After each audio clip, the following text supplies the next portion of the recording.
नमस्कार प्रिय विद्यार्थियों। जैसा कि आप सबके सामने मैं फिर से उपस्थित हूँ अपनी निबंध की श्रृंखला को लेकर। आप सबको बताना चाहूँगा कि हम सब निबंध विद्यानिवास मिश्र जी का अस्ति की पुकार हिमालय पढ़ रहे थे। इसके पहले हम लोगों ने दिनकर का निबंध भारत की सांस्कृतिक एकता पढ़ लिया है। विद्यानिवास मिश्र की अगर हम बात करें तो हिंदी साहित्य के एक प्रसिद्ध आलोचक थे। एक प्रतिष्ठित आलोचक होने के साथ साथ ललित निबंधकार भी थे और इस ललित निबंधकार ने अपने निबंधों में जीवन के दर्शन का सार दिया है। उन्हीं में से एक निबंध जो हम लोग आजकल पढ़ रहे हैं, अस्ति की पुकार हिमालय। तो हिमालय की बात कहते हुए वो वर्तमान की बात करते हैं। वर्तमान को किस तरीके से भुलाया जा रहा है, भूत को किस तरीके से भुलाया जा रहा है, भविष्य को किस तरीके से भुलाया जा रहा है, इसी बात को वो रूपायित करते हैं, दिखाते हैं अपने निबंध में।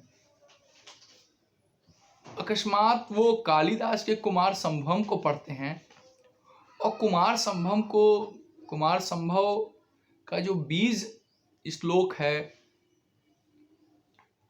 उसे पढ़ने पर अस्ति उत्तर श्याम दिशि देवतात्मा हिमालयो नाम नगाधिराज। तो इस जो अस्ति शब्द आता है, अस्ति उत्तर श्याम दिशि देवतात्मा हिमालयो नाम नगाधिराज, तो यह जो अस्ति शब्द पढ़ते हैं कौन? विद्यानिवास मिश्र।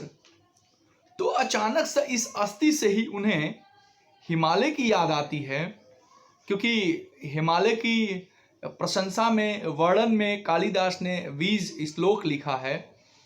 तो हिमालय की तो याद आती ही आती है, साथ ही उन्हें अपने पुराने दिनों की याद आने लगती है, जब एक साथ विद्यानिवास मिश्र और राहुल शंकरदयाल जी कोश कार्य कर रहे थे। तो कोश कार्य के दौरान अचानक ही समय समय पर कह उठते थे राहुल शंकरदयाल जी कि मिश्र जी काम समेटिए, मुझे हिमालय बुला रहा है। और इसी उद्धरण को लेके, इसी प्रसंग को लेकर इस निबंध को लिखने की बात विद्यानिवास जी शुरू करते हैं। यानी पूरे निबंध के केंद्र में दो ही तीन बातें हैं। एक तो अस्ति जो है वो संस्कृत की क्रिया है। मैंने आपको पिछले वीडियो में कुछ लिख कर भी दिया था और कुछ बताया भी था, उसमें अस्ति की बहुत देर तक व्याख्या किया थी। फिर भी मैं आपको इस अस्ति के बारे में थोड़ा सा बताना यहाँ श्रेयस्कर इसलिए समझता हूँ, क्योंकि जब तक आप अस्ति को नहीं समझ पाएंगे तब तक, क्योंकि अस्ति जो है वही वर्तमान है।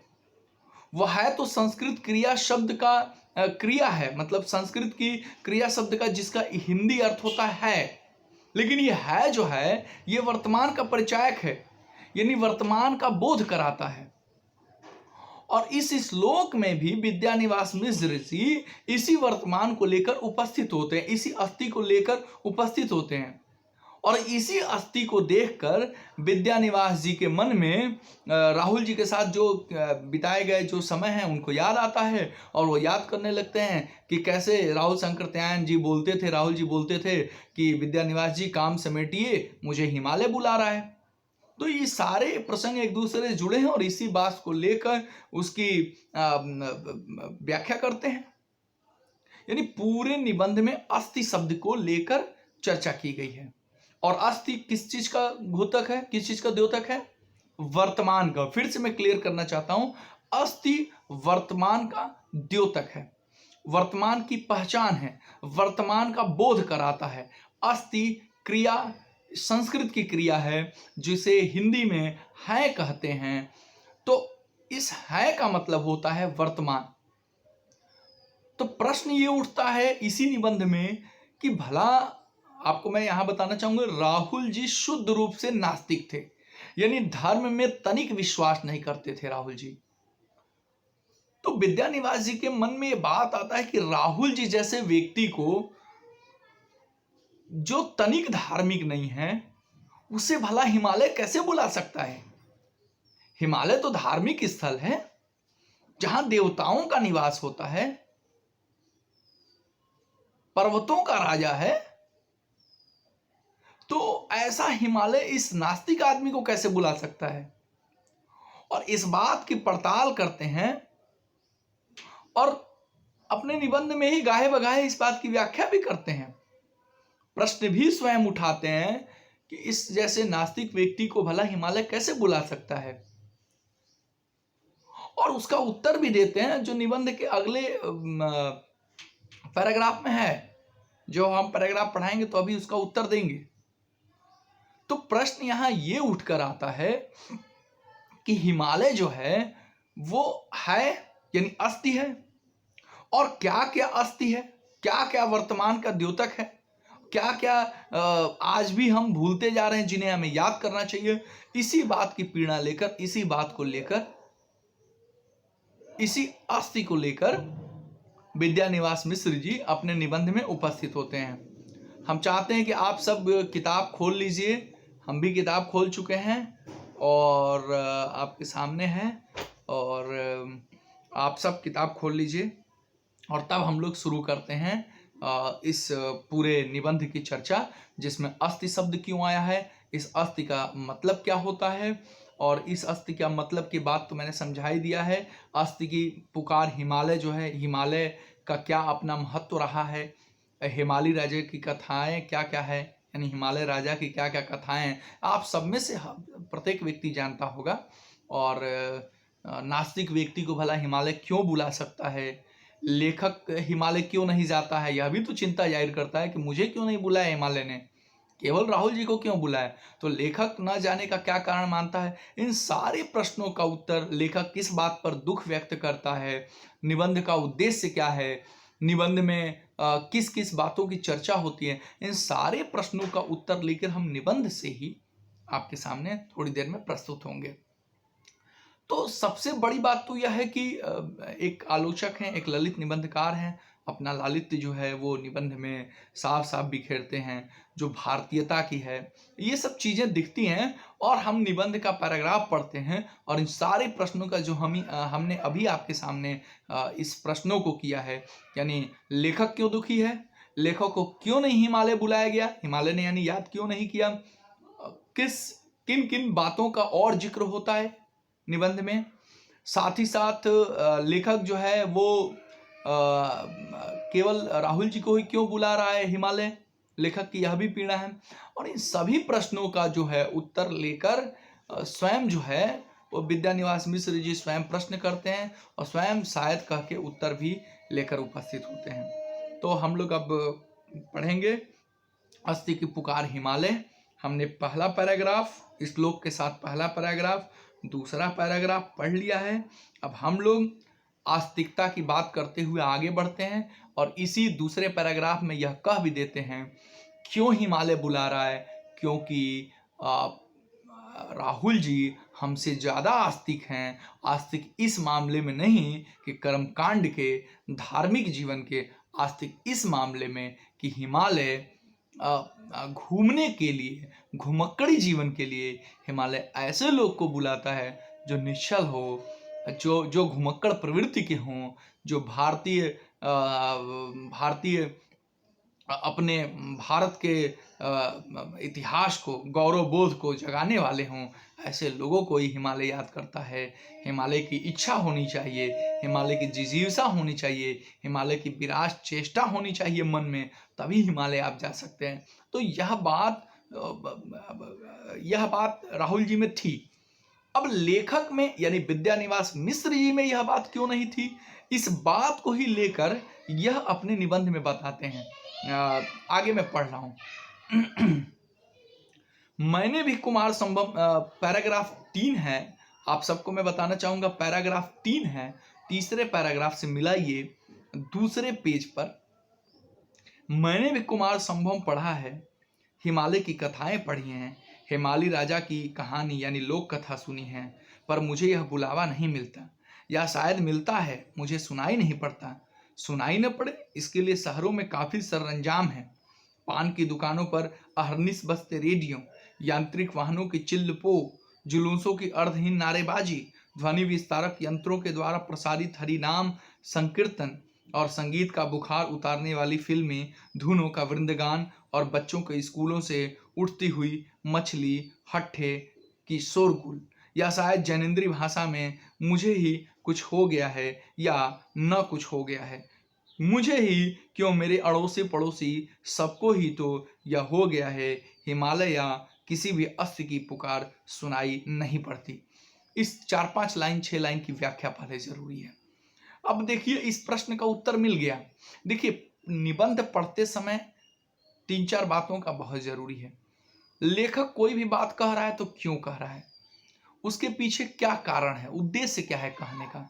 लेखक क्या व्यंग्यार्थ में कह रहा है या बात सीधे सीधे कह रहा है, और कह रहा है तो क्या जरूरत पड़ी कहने की उसकी।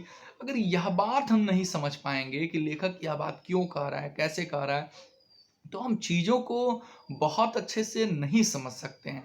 और बहुत अच्छे से समझने के लिए हमें लेखक की बात को समझना पड़ेगा। लेखक पहले पैराग्राफ में अस्ति उत्तर शाम दिशि देवतात्मा हिमालयो नाम नगाधि राजा, यह श्लोक के साथ अस्ति शब्द को लेकर हिमालय की चर्चा लेकर चलता है और राहुल जी से प्रश्न पूछता है कि राहुल जी को ही क्यों बुलाया, मुझे क्यों नहीं बुलाया। और फिर वह उसी में उत्तर भी दे देता है, क्योंकि राहुल जी आस्तिक ज़्यादा हैं। किस मामले के आस्तिक हैं, घुमक्कड़ी जीवन के आस्तिक हैं। और लेखक को क्यों नहीं बुलाया, उसका भी उत्तर तीसरे पैराग्राफ में दे देता है और कहता है कि मैंने भी कुमार संभव पढ़ा है, लेखक ने पढ़ा है और सबने पढ़ा है कुमार संभव, और हिमालय की कथाएं पढ़ी हैं। आप जानते हैं कि हिमालय न होता तो असंख्य पौराणिक कहानियों का अस्तित्व न होता। जो लोक कथाओं की बात की जा रही है, जो कुमार संभव की बात की जा रही है, ऐसे हजारों कथाएं, ऐसे असंख्य कथाएं जो हैं, पौराणिक कहानियां जो हैं, वो अस्तित्व में हैं क्योंकि हिमालय है। आप जानते हैं कि बद्रीनाथ, अमरनाथ, केदारनाथ, कैलाश मानसरोवर, हरिद्वार, ये जैसे तीर्थस्थल का कभी अस्तित्व न होता अगर हिमालय न होता। तो यहाँ पे हिमालय राजा की कहानियाँ या गौरी, या फिर आप जानते हैं कि कैसे सती हो गई, ये सारी कहानियाँ, मतलब कैसे शादी होती है पार्वती जी का मतलब कि शंकर जी से, ये तमाम छोटी बड़ी कथाएं जो हैं वो आप अच्छे से जानते होंगे और आप सबने सुना होगा।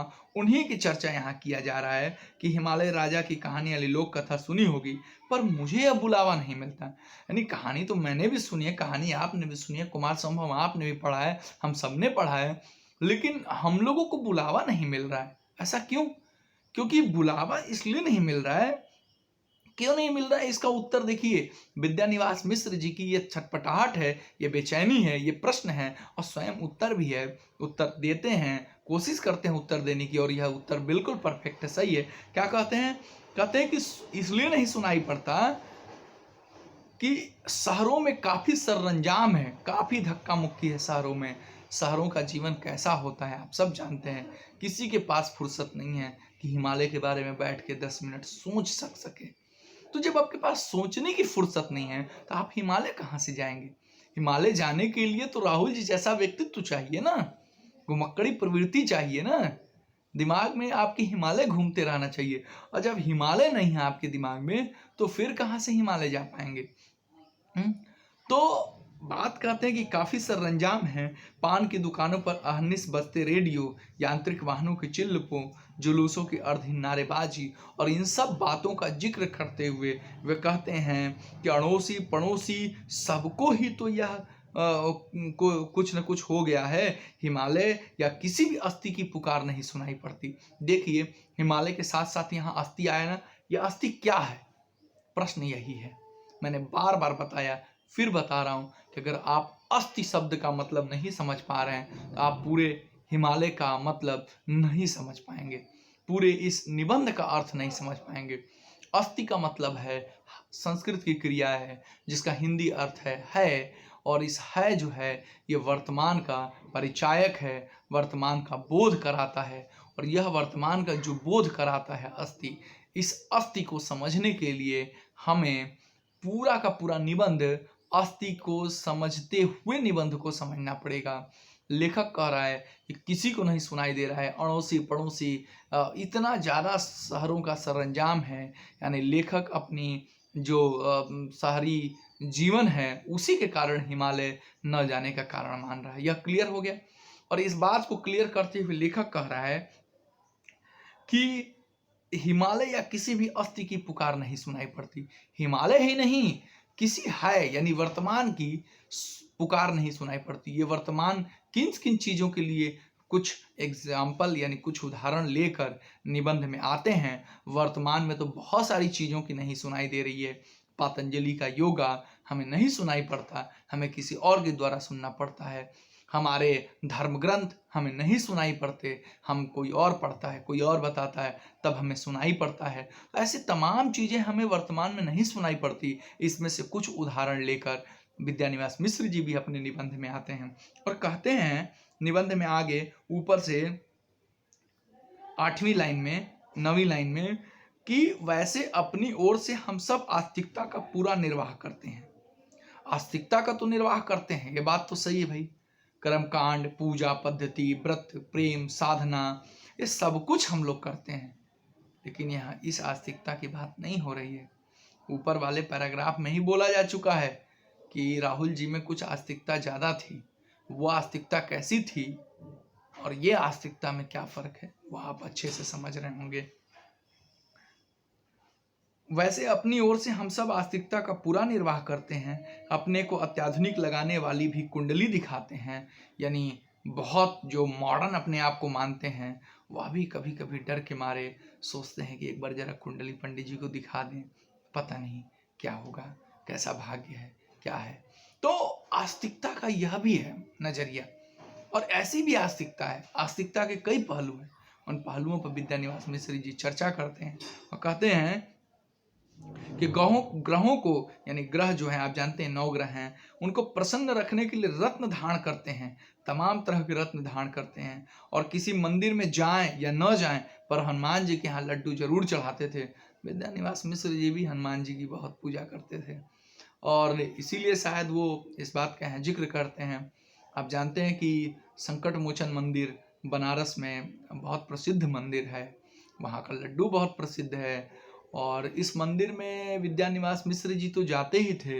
हम जानते हैं बनारस होने के कारण, बनारस में रहने के कारण उसका उदाहरण भी देना लाजमी हमें लगता है समझे हैं।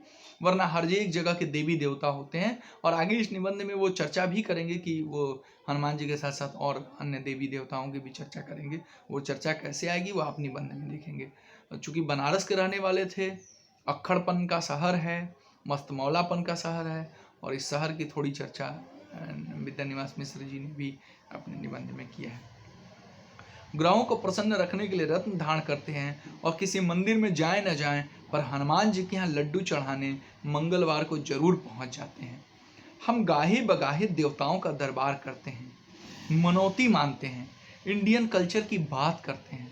आप भारतीय संस्कृति क्या है, सांस्कृतिक एकता क्या है, ये बेहतर रूप से आप समझ गए होंगे दिनकर के निबंध को पढ़ने के दौरान। और सांस्कृतिक एकता क्या होती है, संस्कृति क्या होती है, इन सब बातों पे चर्चा हो चुकी है। तो यहाँ भी हम 1 मिनट की चर्चा करेंगे लेकिन थोड़ी देर बाद। तो कहते हैं कि हनुमान जी के यहाँ लड्डू चढ़ाने मंगलवार को जरूर पहुंच जाते हैं। गाहे बगाहे देवताओं का दरबार यानी अन्य देवी देवताओं का भी देखिए जिक्र करें ना, मैंने अभी कहा ना कि सभी देवताओं का जिक्र करते हैं और कहते हैं कि मनौती मानते हैं, इंडियन कल्चर की बात करते हैं। अशोका कालिदास को भी कृत्य कृत्य करते रहते हैं। पर यह सब भुलावा है, छल है, यानी जो करते हैं वो सब अपने साथ ही छल करते हैं। ये सब करने से आप हिमालय नहीं पहुंच जाएंगे। लेखक फिर कह रहा है इस आस्तिकता से आप हिमालय नहीं पहुंच पाएंगे। हिमालय पहुंचने के लिए तो उस तरह की आस्तिकता चाहिए जो राहुल जी में थी।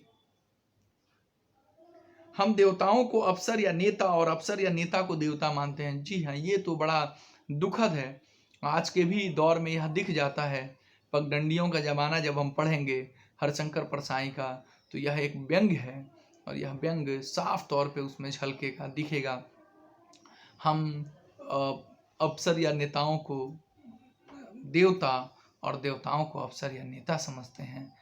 देवता के यहाँ जाके हम पूजा तो जरूर करते हैं, लेकिन हुक्म करते हैं कि प्रभु यह मेरा काम तुरंत कर दीजिए, ठीक नहीं है, आप करते ही नहीं हैं।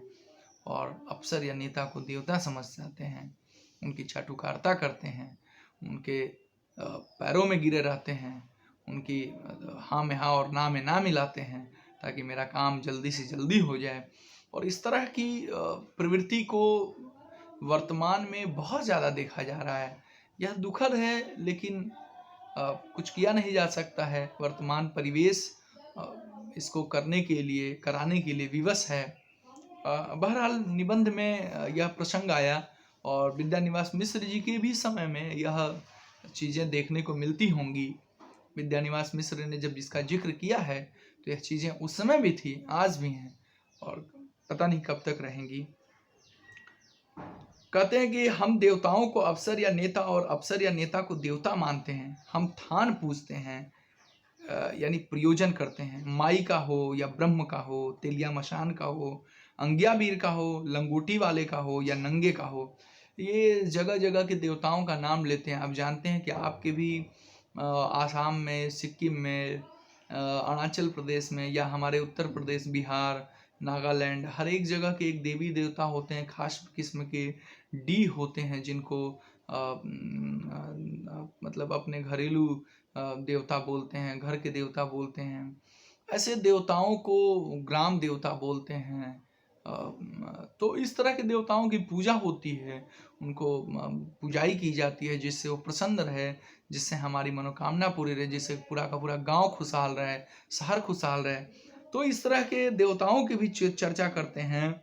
हम देवता नहीं पूछते, क्योंकि देवता की महिमा उसके थान को पाकर, जैसे नेता या अफसर की महिमा, ये देखिए यहाँ पे थोड़ा सा व्यंग्य कसते हैं। कहते हैं कि देवता नहीं पूछते हैं बल्कि थान पूछते हैं, डीह पूछते हैं। और इसलिए पूछते हैं, उसी तरह पूछते हैं जैसे कोई अफसर या नेता अपनी कुर्सी को पाकर उसकी महिमा को पूछता है। यानी अफसर की महिमा उसकी कुर्सी को पाकर है। जैसे कोई नेता या अफसर, कोई व्यक्ति में कुछ बात नहीं रहती है, उसकी कुर्सी में बात रहती है, उसके कलम में बात रहती है। और हम पूजा किसकी करते हैं? उसकी कुर्सी की करते हैं, मजबूर होकर। तो इसी बात को कहते हुए आगे बढ़ते हैं कि हम जानते हैं कि अभी कल जिसके 7 पुरखों को हमने एक सांस में तारा था। यह देखिए, मैं निबंध की व्याख्या की जब बात करता हूँ, मैंने एक वीडियो अभी बनाया है, आज अपलोड कर दूंगा, दिनकर के निबंधों की व्याख्या कैसे करें। तो यह व्याख्या का अपलोड मैंने यूट्यूब पे कर दिया है। आप यूट्यूब से मेरे लिंक से जाके उसको सब्सक्राइब करके उस पर आप जाके आराम से उस वीडियो को देख सकते हैं। सब्सक्राइब इसलिए बोल रहा हूँ कि समय समय पे वीडियो कई बार मैंने बिना बताए भी आप लोग को, जो आपके काम की हैं, नहीं काम की हैं, तो मैं डाल देता हूँ, तो आप देख सकते हैं उसको आसानी से। जैसे मैंने यह वीडियो बनाया कि दिनकर के निबंध की व्याख्या कैसे करें, लेकिन यह नहीं बताया क्योंकि मैं निबंध आपको पढ़ा रहा था और मुझे लगा कि आप डिस्टर्ब ना हो, इसलिए मैंने नहीं बताया। तो अब आप इसको देख सकते हैं, वहाँ पे जाके आसानी से 10-15 मिनट का वीडियो है और उसको आप आराम से देखिए कि निबंध की व्याख्या कैसे करें। अब देखिए यहाँ एक प्रसंग आया, तो इस निबंध की व्याख्या करने के दौरान विशेष में हम क्या लिखेंगे। देखिए यहाँ एक मुहावरा आया है, और वो मुहावरा क्या है आप ध्यान से अपनी पुस्तक में देखिए। मुहावरा तो 2-3 आए हैं, जैसे अफसर की महिमा उसकी कुर्सी को पाकर है। और हम जानते हैं कि कभी हम जानते हैं कि अभी कल जिसके 7 पुरखों को हमने एक सांस में तारा था, ये एक सांस में तारना एक मुहावरा है। और फिर अगला आता है कि एक सांस में तारा था, उसी की कुर्सी पर बैठते ही जब आरती उतार रहे हैं, तो वह हमारे भक्ति भाव का मर्म जानता होगा। एक सांस में तारना मतलब कल ही किसी से हमारी दुश्मनी हुई हो, झगड़ा हुआ हो, आपसी मनमुटाव हुआ हो, ईर्ष्या से हुआ हो, तो अभी वह अफसर या नेता बना और उसका हम भक्ति भाव, उसकी आरती गाने लगे हैं। तो अभी तो थोड़ा बहुत समझदार होगा तो जानता ही होगा कि इसका भक्ति जो है, इसका भाव जो है वह कैसा है, इसकी कैसी भक्ति भाव है। और इस भक्ति भाव को लेकर वह उपस्थित होता है, और लेकिन उसकी अफसर या कुर्सी को सलाम करते हुए उसको उसकी आरती गाता है। और यह निबंध में चर्चा करते हुए विद्यानिवास मिश्र जी आगे कहते हैं कि पर साथ ही हम दोनों भली भांति समझते हैं, यानी आरती उतारने वाला भी आरती करवाने वाला भी दोनों भली भांति समझते हैं यही जनतंत्र है, ऐसे ही सब चलता है। हमारी नजरों में एक निष्ठ श्रद्धा कोई मूल्य नहीं रखती। हमारे यहाँ एक निष्ठ श्रद्धा का कोई मूल्य नहीं है। हम जीवन में चाहे जितना अच्छा हो लें, हमारी निष्ठा का कद्र केवल निष्ठा वाला कर सकता है। विद्यानिवास जी इस प्रसंग को लेकर यहाँ उपस्थित होते हैं। वो बताते हैं कि समाज का एक तबका ऐसा है जो एक निष्ठ श्रद्धा का कोई मूल्य नहीं रखता। क्षण क्षण नया नया रूप धारण करने वाली श्रद्धा ही वास्तविक श्रद्धा है। यानी कैसी श्रद्धा है? श्रद्धा ऐसी है कि जो क्षण क्षण में परिवर्तित हो जाए, जो क्षण क्षण में बदल जाए, समय के हिसाब से परिवर्तनशील हो। ऐसी श्रद्धा आज की डेट में पूजनीय है, वंदनीय है और श्रेष्ठ है। और इसी पैमाने से हम देवता को भी नापते हैं। हर देवता का एक स्थान होता है। मैंने अभी बताया स्थान होता है, डी होता है, मतलब देवता के बारे में मैंने बताया कि कैसे डी होता है। उस डी के व्यक्तियों को पूजा जाता है। बिना पूजा किए शहर के लोग, गांव के लोग ग्राम देवता होते हैं। तो हर देवता का एक स्थान होता है।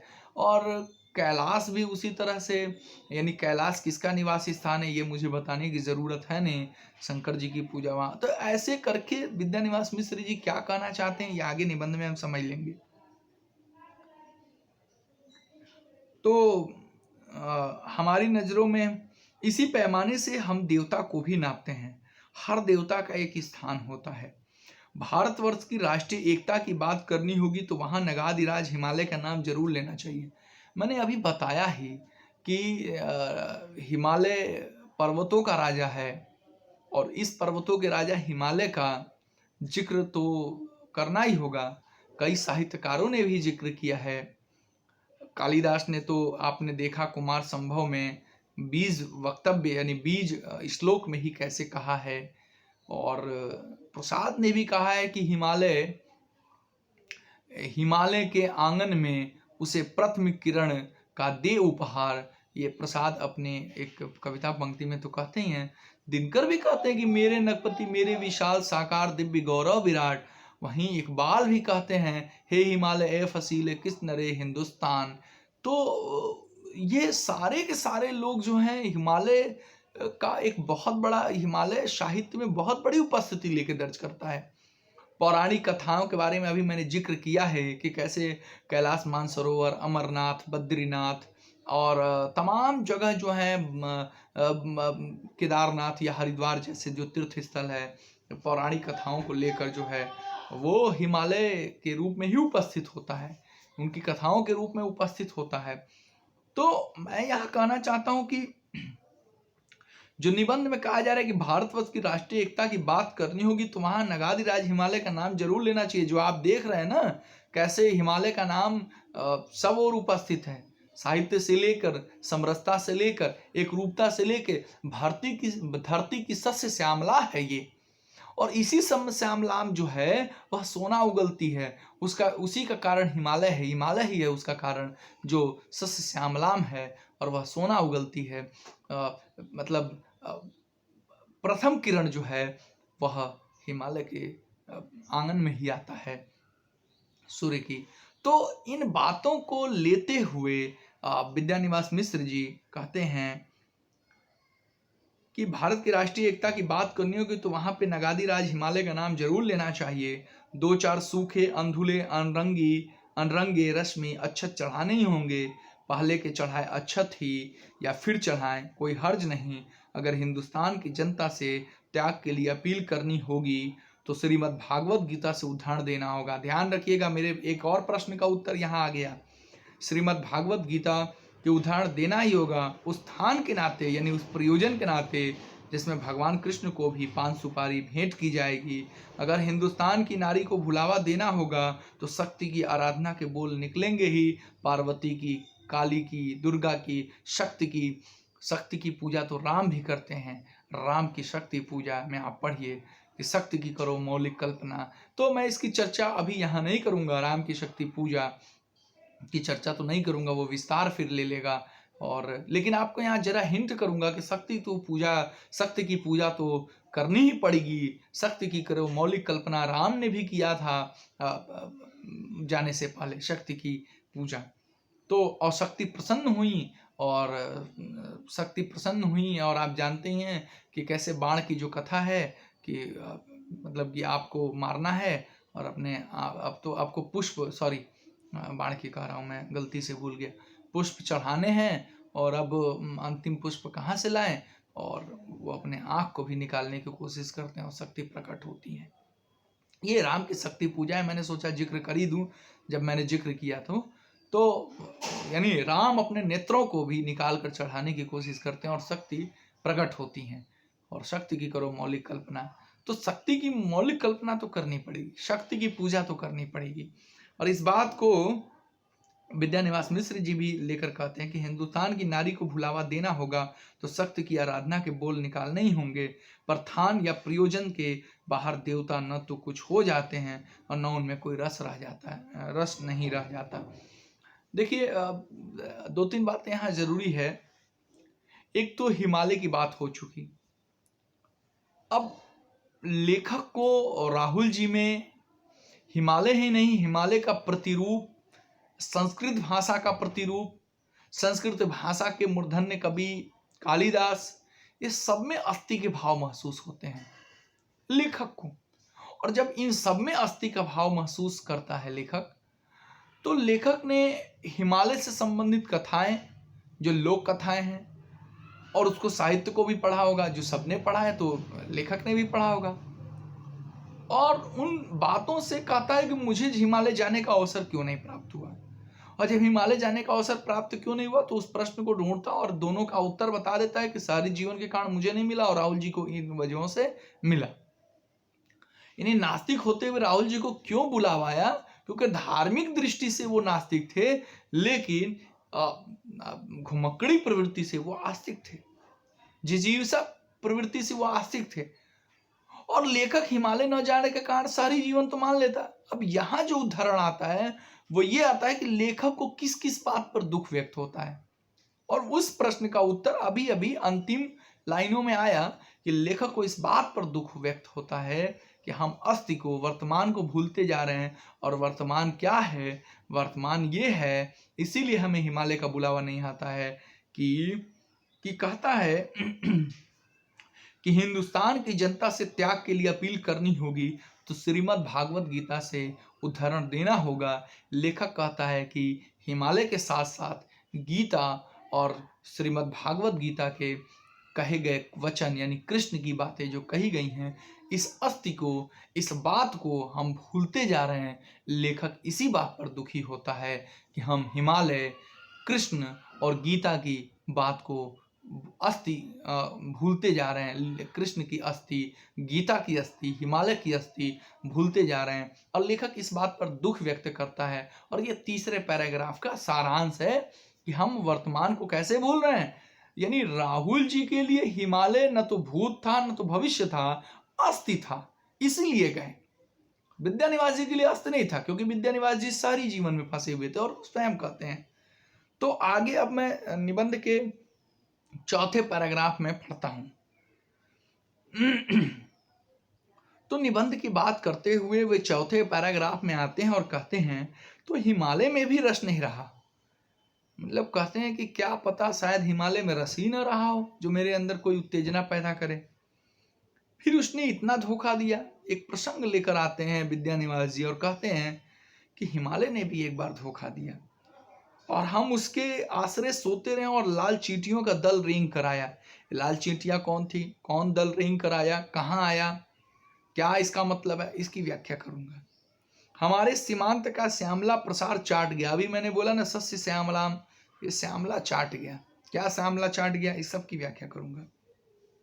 चट कर गया, आखिर उसे हमने पासबा मानकर ही तो इतना सम्मान दिया। पासबा मतलब अपना रक्षक, रक्षक मानकर उसका सम्मान किया। नहीं, मेरी रक्षा कर रहा था हिमालय और फिर कोई लाल चींटी चली आई। वो लाल चींटी कौन थी मैं व्याख्या कर दे रहा हूँ ताकि पूरे लाइन को समझिए। ये बात सन 1962 की है और हिमालय को हम हमेशा प्रहरी के रूप में देखते हैं, और यह प्रहरी से कैसे कोई चढ़कर लाल चींटियां यानी चीनी सेना कैसे चली आई हमारी तरफ। 1962 में चीन का युद्ध होता है। यह बात अभी तक मतलब हिमालय को भी मतलब हिमालय के कुछ दर्रों से कुछ चीज़ों से कटकर इस पार आया जा सकता है, और ये उस समय लाल चींटियों ने दिखाया।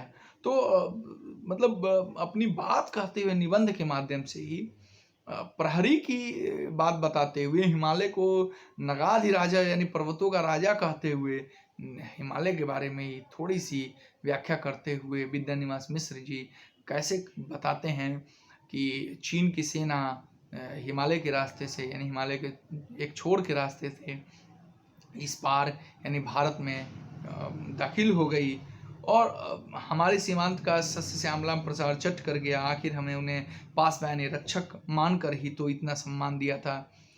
हमने उसे भाल कहा, अपनी किस्मत का लेखा जोखा उसमें अंकित कराया और उसने कुछ नहीं किया, यानी हिमालय ने रोक नहीं पाया। ये इस बात का मलाल है। विद्यानिवास मिश्र जी कहते हैं कि आखिर ये कैसे, यानी हिमालय की दशा और दिशा पर भी वो दुख व्यक्त करते हैं। कैसे हिमालय शायद पिघल रहा हो, इस बात की चिंता हो उनके, या हिमालय के सहारे हों, या हिमालय के ही लिए केवल हम हों, या हिमालय को केवल और केवल रक्षक समझ के बैठे हों। इन सब बातों का जिक्र विद्यानिवास जी करते हुए आगे कहते हैं कि हमारी सुख नींद नष्ट हो गई और लगा कि एक बड़ा तिलस्म टूट गया। वो तिलस्म था कि अरे प्रहरी के रूप में उत्तर में खड़ा है हिमालय। कैसा नगपति कैसा विशाल, कैसे नगपति कैसा विशाल हिमालय, कुछ नहीं। यह तो कहिए उन चींटियों की मेहरबानी को उन्होंने 2-4 अंडे भर इधर जरूर लुढ़का दिए, पर खुद जायका लेकर वापिस रेंग गई। बस आतंक जमा गई, यानी एक आतंक तो हो ही गया कि हिमालय की कुछ छोटी सी चीज़ों को पार करके इन दर्रों से इन जगहों से पार करके कोई हमारे घर में कब्जा तो कर ही सकता है। यह प्रश्न तो उठ ही गया, लेकिन यह तो ठीक है कि हमने युद्ध में परास्त करके उन्हें भगा दिया। और आगे कहते हैं कि धुंधली सी याद रह गई। कहते हैं कि बहुत कविताएं लिखी गई, शब्दों का बहुत जाल बुना गया, लेकिन इन सब के बाद धुंधली सी याद रह गई, ऐसी याद जिसमें हार और जीत में अब कोई फर्क नहीं दिखाई पड़ता।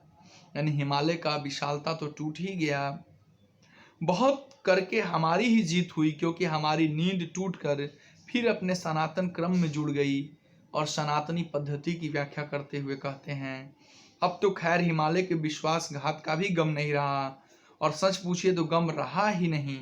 गम की बात भर है, क्योंकि गम की बात न रहे तो बड़ी ऊब होने लगी, यानी गम भी होना जरूरी है। कहते हुए कहते हैं कि फिर काफ़ी बदमज़ा हो जाए, उबासियों के मारे काफ़ी घर उजाड़ होने लगे, और टूटपूजिए संस्कृत बात बुद्धिजीवी के लिए कोई ठौर न रह जाए। गम गलत करने के दूसरे साधन तो पहुँच के बाहर हैं, बस ले देकर काफ़ी है, और काफ़ी की जान है गम की बात, या ठीक कहें बात की झाग, अधिक जली झाग, जिसके नीचे समस्त स्वादों को झुठलाने वाला एक स्वाद है कसैला। यहीं हम अपने निबंध की समाप्ति करते हैं और थोड़ी इसकी व्याख्या करते हैं। विद्यानिवास मिश्र जी इस निबंध के अंतिम पैराग्राफ में सीधा सीधा कहते हैं कि भ्रम तो टूट ही गया।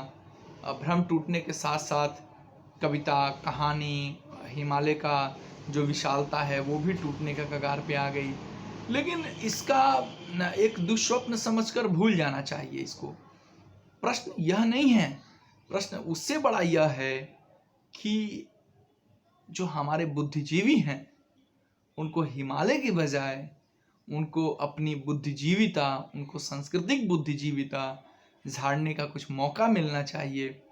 और इसी बात को लेकर विद्यानिवास जी उपस्थित होते हैं निबंध में कि खैर हिमालय की जो भी व्यक्ति जातिगत दिक्कत है, हिमालय की जो भी दिक्कत हो वो हिमालय तक है, लेकिन हमारे बुद्धिजीवियों को तो कुछ मिल ही गया, और वो कम थोड़ी ना है। वो उसी तरह का है जैसे उस पर हजारों बहस होती रहेगी और वह बहस का स्वाद उसी तरह है, न खट्टा है न मीठा है, एक स्वाद होता है जैसे कसैला है। यानी सारी बातों का स्वाद वैसा ही है जैसे कसैला होता है। और कसैला का स्वाद आप जानते हैं कैसा होता है, इसकी व्याख्या कर पाना थोड़ा कठिन है। लोग तो बोलते हैं कि कसैया टाइप का होता है, लेकिन ऐसा कहना ठीक नहीं है। न तीखा होता है न मीठा होता है, आखिर कैसा होता है इसकी व्याख्या करना थोड़ा कठिन है हर एक व्यक्ति के लिए। तो कसैले से वो अपनी बात को यहाँ पे समाप्त करते हैं। तो इस निबंध को अस्थि की पुकार हिमालय को हम इस पैराग्राफ के साथ समाप्त करते हैं। अगले वीडियो में हम इस निबंध की और व्याख्या करेंगे। इसके साथ ही हम आपको बताना चाहेंगे कि हमने जो आपको बार बार बताया, फिर बता रहा हूँ, इस बात को जानना जरूरी है। अस्थि की पुकार हिमालय में अस्थि जो है वो वर्तमान का द्योतक है, वर्तमान का परिचायक है, वर्तमान का बोध कराता है। और अस्थि जो है वो संस्कृत की क्रिया है जिसका हिंदी शब्द हिंदी अर्थ होता है। और ये है जो है वो क्या क्या है, क्या क्या वर्तमान में है, क्या क्या वर्तमान हमें याद दिलाता है, उसी बात को लेकर विद्यानिवास मिश्र जी उपस्थित होते हैं हिमालय के रूप में। और राहुल जी के सहारे इन बातों को लेकर, कृष्ण के सहारे, गीता की उद्धरण पंक्तियों के सहारे, और बताते हैं कि अस्थि अस्थि हमारी ज़रूरत है। वर्तमान जो हमें बोध कराता है वो हमारी ज़रूरत है और हमें भूलना नहीं चाहिए। इसी चिंता को लेकर, भारतीय संस्कृति की चिंता को लेकर वो इस निबंध में उपस्थित होते हैं। आप सभी मित्रों को, विद्यार्थियों को पुनः धन्यवाद सुनने के लिए। और हम उम्मीद करते हैं कि जिन प्रश्नों का उत्तर आपको न समझ आए या जहाँ कहीं कोई दिक्कत हो तो आप हमारे कमेंट बॉक्स में कमेंट कर सकते हैं। शुक्रिया, नमस्ते।